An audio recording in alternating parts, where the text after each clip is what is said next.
Olá pessoal, bem-vindos à nossa primeira videoaula, né? Como eu havia falado no vídeo anterior, a gente vai fazer uma aula mais revisional e após esse contexto de aula revisional, a gente vai estar dando continuidade ao nosso conteúdo programático, né? Lembrando que dentro da química orgânica, como eu já havia falado em sala, a gente precisa de todas as partes que vão ser estudadas agora para que a gente continue numa sequência.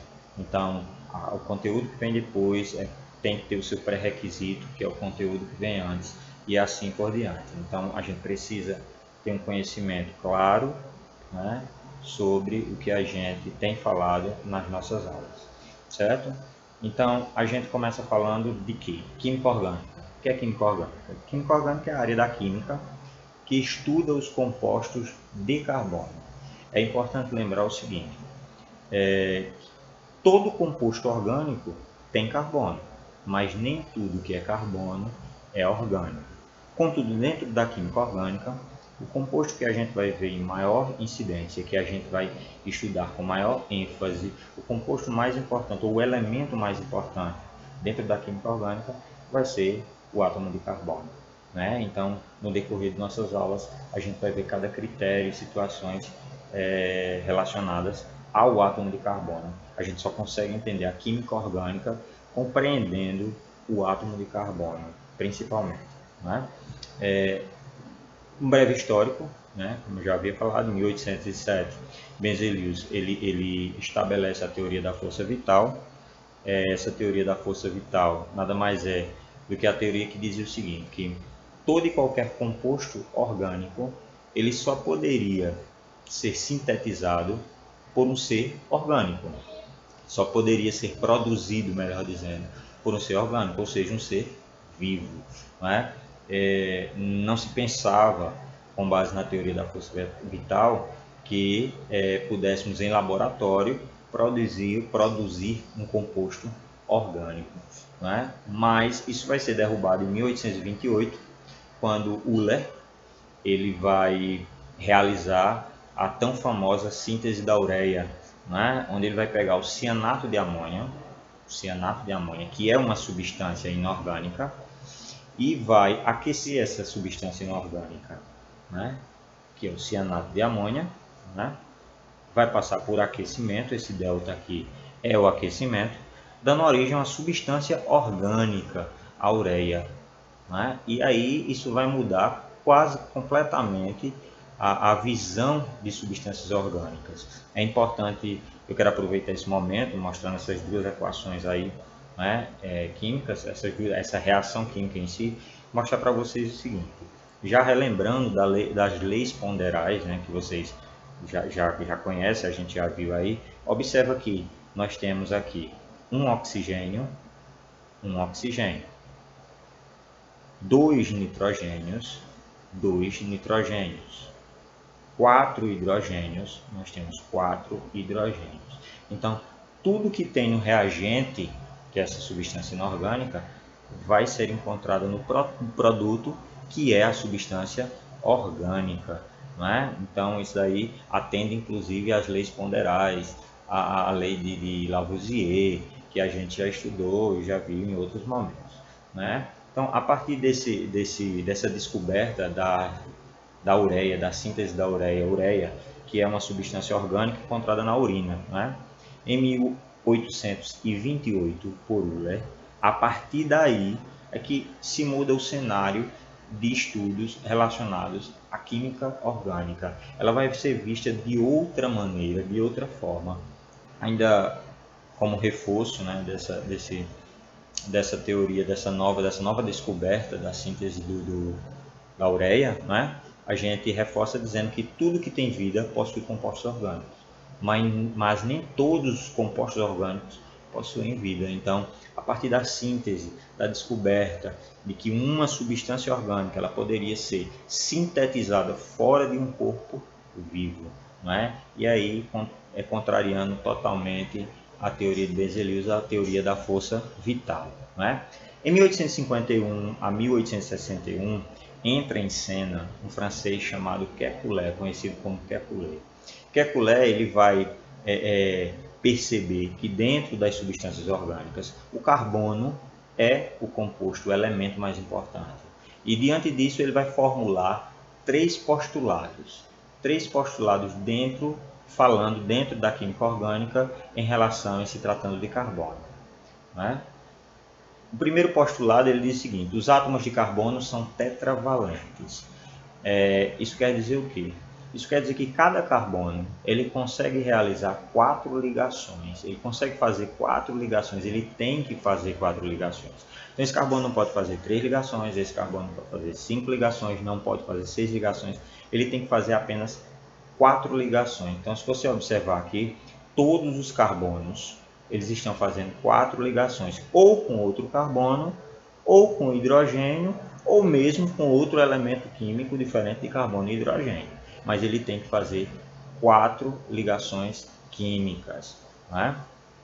Nós temos aí o segundo postulado, que diz o seguinte: as 4 valências do carbono são equivalentes. Eu tenho como exemplo aí para vocês o clorofórmio. Isso daí é a estrutura do clorofórmio, né? O que é que eu tenho no clorofórmio? Eu tenho carbono, tenho hidrogênio e tenho cloro. Atentem para o hidrogênio, aqui, ó, o hidrogênio que está de azul.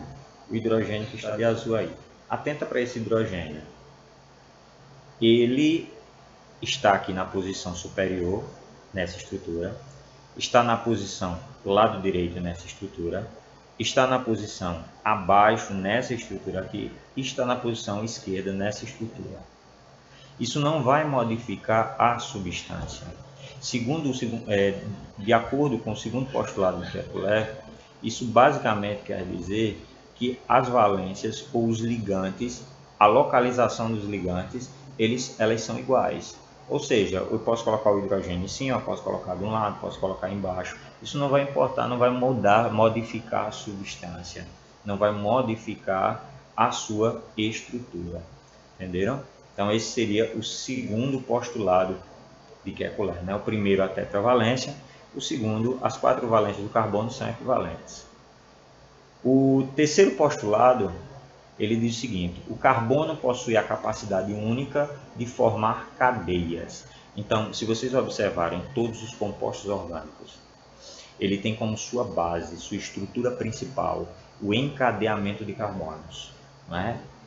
Apesar de ter outros elementos químicos fazendo ligação com esses carbonos, mas a base estrutural vai ser o encadeamento de carbonos.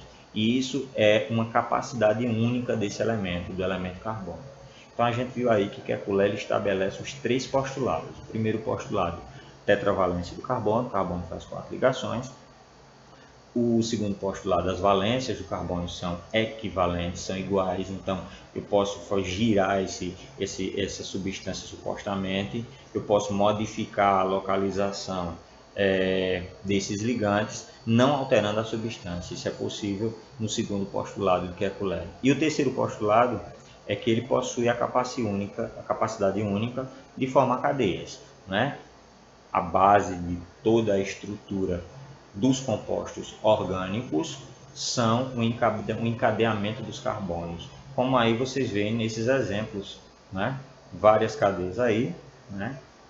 E o encadeamento desses carbonos, independente se tem outros ligantes. Aqui eu tenho carbonos de hidrogênio, carbonos de hidrogênio, carbonos de hidrogênio, carbonos de hidrogênio. Eu poderia ter oxigênio, eu poderia ter nitrogênio, eu poderia ter cloro, bromo, eu poderia ter outros elementos aí, mas que ainda assim caracterizaria a capacidade única do carbono ele se encadear, né?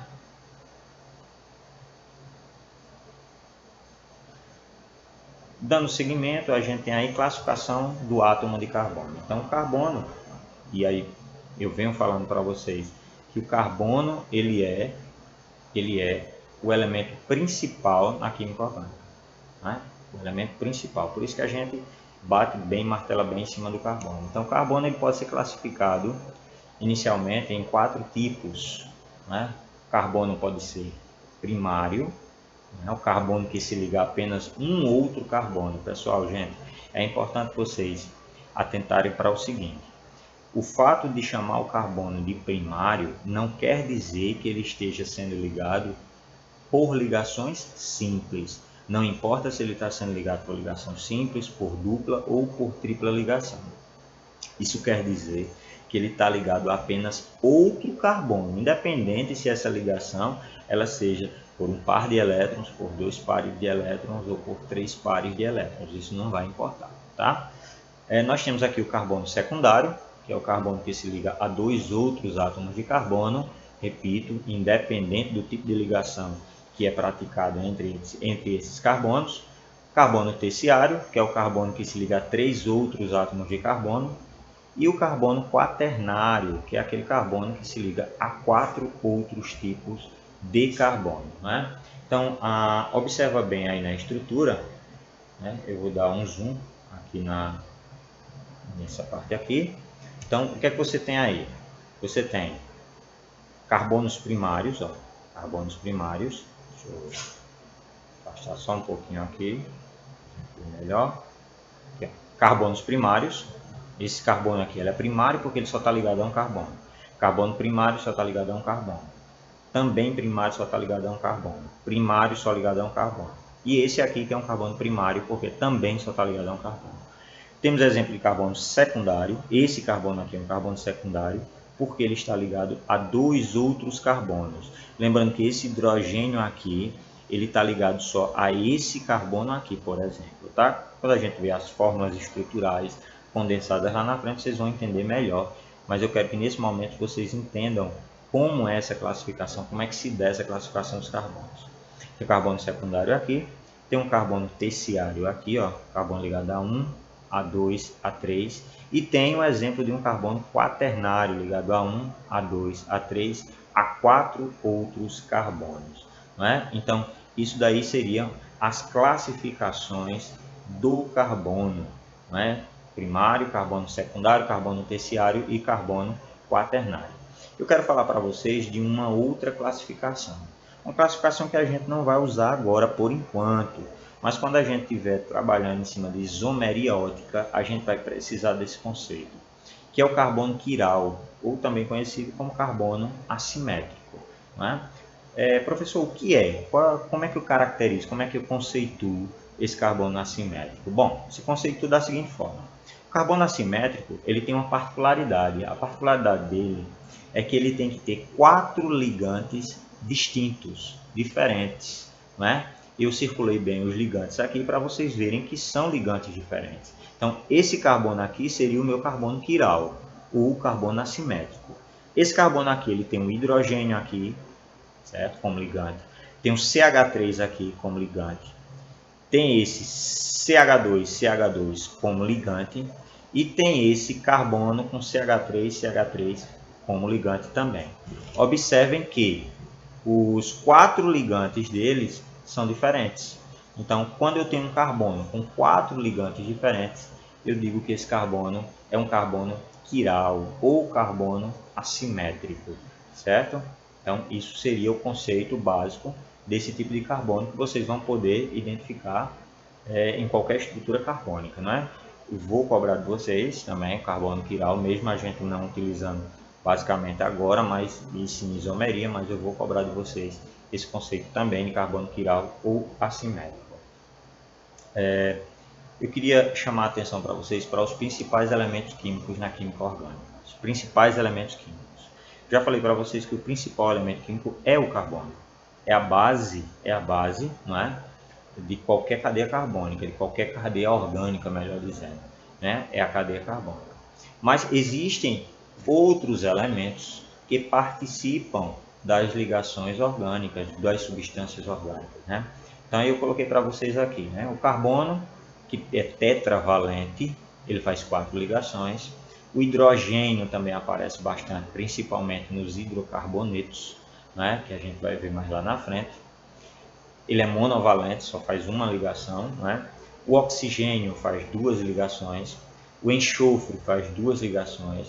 Nós temos aqui a série dos halogênios, flúor, cloro, bromo e iodo, que também faz uma ligação, e o nitrogênio faz 3 ligações. Eu quero destacar aqui dentro dos grupos orgânicos, né? Grupos funcionais orgânicos que a gente vai estudar. E o primeiro deles vai ser o hidrocarboneto,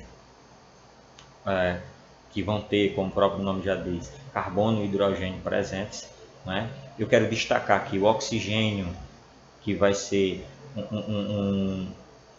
um elemento muito importante nos compostos orgânicos de funções oxigenadas, e o nitrogênio, que vai ser importante nos compostos orgânicos de função nitrogenada, né? Que a gente vai ver também lá na frente.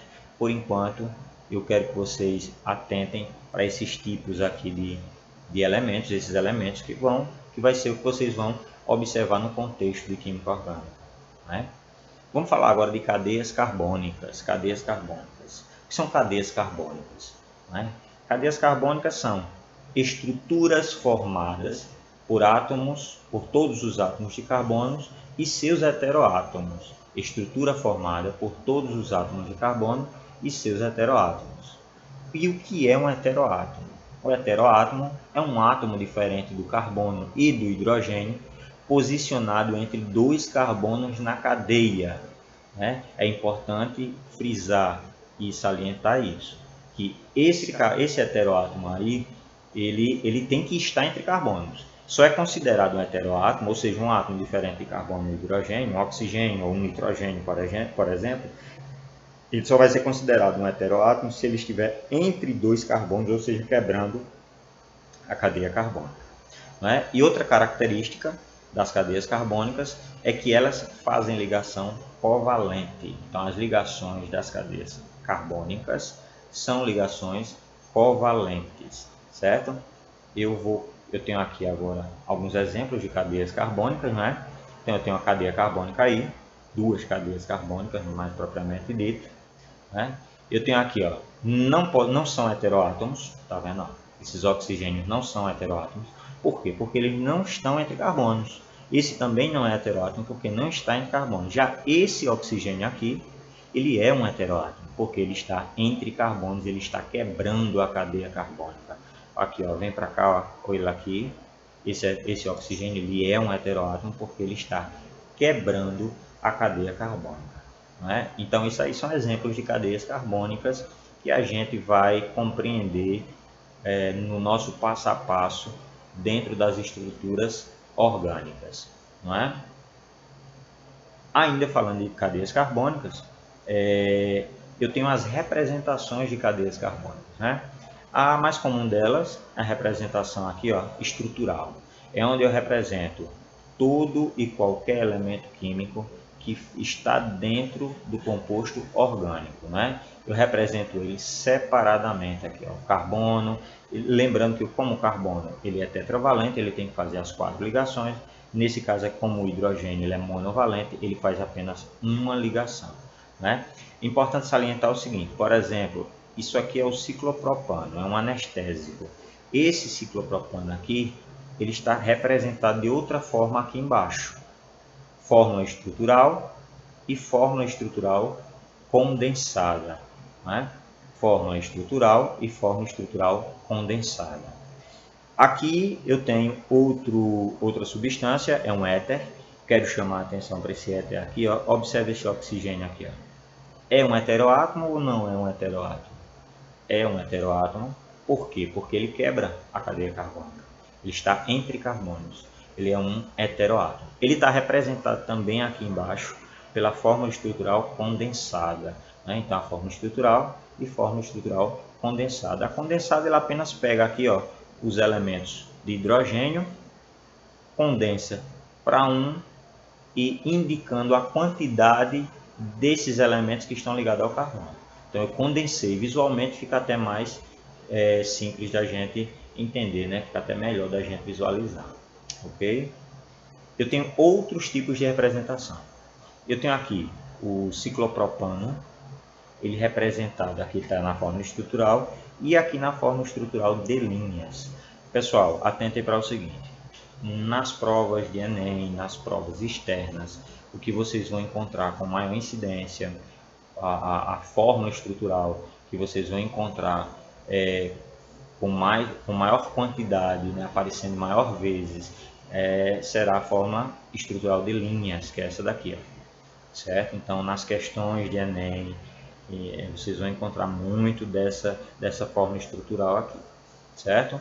Aqui eu tenho outro exemplo, a aspirina, isso é a forma estrutural da aspirina.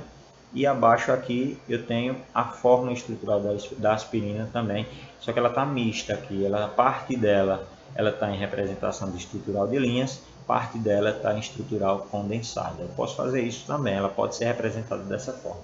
É importante você conhecer todas as formas representativas, a estrutural condensada e a estrutural de linhas. Não é? Ainda falando de cadeias carbônicas, eu quero falar para vocês aqui da fórmula molecular. A gente viu as estruturas, as formas estruturais, a forma estrutural comum, né, a mais comum, a forma estrutural condensada, que é aquela quando você compacta os hidrogênios junto ao carbono, e a forma estrutural de linhas, que é a que eu disse que cai com maior incidência nas provas externas. Essa já é conhecida da gente, né, porque a gente já vem trabalhando ela, é a fórmula molecular. O que é a fórmula molecular, professor? A fórmula molecular é aquela que especifica para você apenas os elementos e a quantidade de átomos desses elementos existentes na cadeia carbônica. Por exemplo, eu tenho esse composto aqui, esse composto orgânico aqui, né? E tem a fórmula molecular, que basicamente é dizendo quantos carbonos e quantos hidrogênios eu tenho nessa estrutura.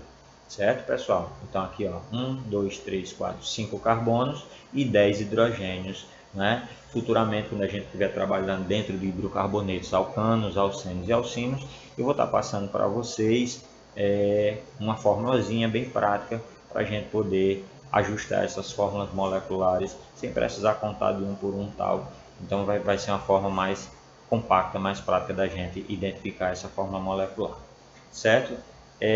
Eu quero mostrar mais uma fórmula representativa, que é essa daqui, que é o a tão famosa fórmula estrutural aromática, né? Então essa cadeia aí aromática, ela pode ser representada também das três formas. Ela pode ser representada da forma estrutural e da estrutural de linhas, né? Qual a característica distinta dessa substância para as outras? Os compostos aromáticos, eles são baseados no benzeno, né? O benzeno seria o composto principal das cadeias aromáticas, né? O benzeno que está presente, por exemplo, na gasolina, né? Qual a característica que a gente observa no benzeno de forma representativa? O benzeno ele sempre vai ser 6 carbonos, 6 hidrogênios e duplas alternadas. Por isso que eu tenho essa segunda representação aqui, ó, estrutural de linhas e duplas alternadas. Dupla simples, dupla simples, dupla simples. Aqui também eu tenho outra representação, só que agora com o anel benzênico. O anel benzênico. O que significa esse anel benzênico, professor? Esse anel benzênico nada mais é do que essa alternância de dupla ligação, né? Inclusive eu coloquei aqui para vocês, depois eu vou disponibilizar para vocês esse PowerPoint, né, para que vocês tenham em casa. A terceira possui um círculo central devido a um fenômeno chamado ressonância, né? Essa ressonância está relacionada com a alternância dessa dupla ligação nos compostos aromáticos, tá certo? Então, sempre o composto aromático ele vai apresentar esse critério de duplas alternadas, logo, sempre um composto aromático ele vai possuir um anel benzênico. E aí, futuramente, mais na frente, a gente vai ver, falar mais sobre esses compostos aromáticos e ver as classificações, né? Porque a gente vai ter compostos aromáticos mononucleares, polinucleares, e aí a gente vai exemplificando um pouquinho sobre isso. Bom, pessoal, a gente vai ficando por aqui nessa primeira aula e eu quero que vocês, se alguma dúvida ou se surgir alguma dúvida, vocês deixem nos comentários, né, que a gente vai respondendo. Eu, o professor Everton, com a parte física também, nesse mesmo canal, a gente vai respondendo à medida do possível e qualquer coisa vocês vão entrando em contato com a gente, tá? Teve alguns slides aí que deu uma atrapalhadazinha, mas é porque eu ainda estou me habituando nesse aspecto aqui de vídeo aula, mas vai dar certo e eu desejo que vocês tenham uma boa aquisição de conhecimento nessas nossas videoaulas e até a próxima aula.